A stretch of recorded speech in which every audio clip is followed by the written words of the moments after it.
Let's pick up on this with Tamer Qarmout. He's an associate professor at the Doha Institute for Graduate Studies and a specialist on conflict resolution and international aid. Great to speak to you again, Tamer. So as we thought yesterday, Trump's plan to own Gaza and redevelop it has been widely condemned. And you were saying that it's unlikely to actually ever be implemented. But what potential does it have to shake up the region?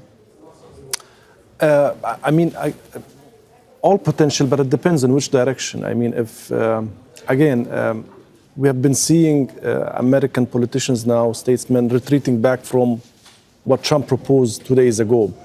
Now they're talking about offering their technical expertise in a very humane way while relocating the Palestinians somewhere else.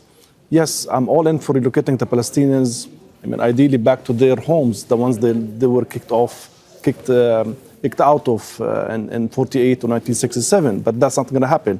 So it's not going to happen, meaning they have to think of other options or solutions.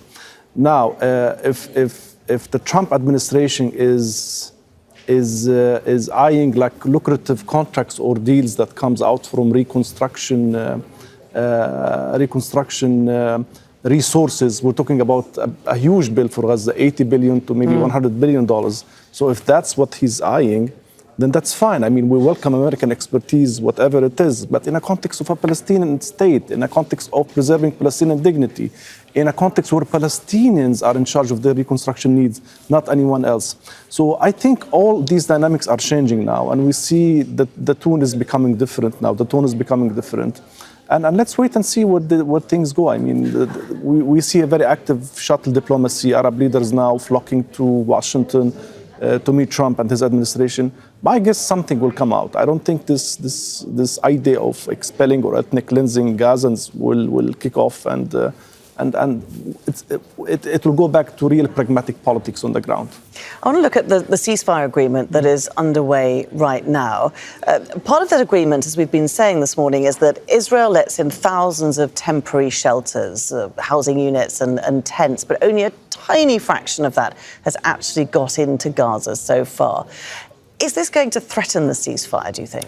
Excellent question, Laura. Of course, the attention has been focused on Trump's, saga, but again, it has to be back on the reality now, what's happening in Gaza. The ceasefire talks are really in a huge risk now, because with what Trump has suggested now, what's the incentive for the Palestinians, or for Hamas in particular, to commit to it?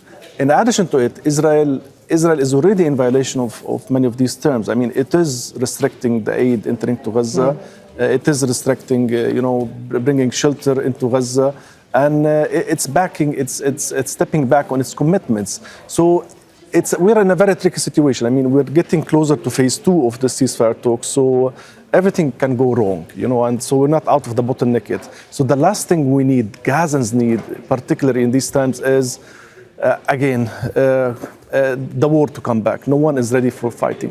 The situation is very desperate in Gaza. So I think the attention now also needs to be focused on sustaining ceasefire talks and hopefully pushing it, getting out of this bottleneck to end this war. And that's the ultimate goal. Tamer Qarmout, many thanks. My pleasure.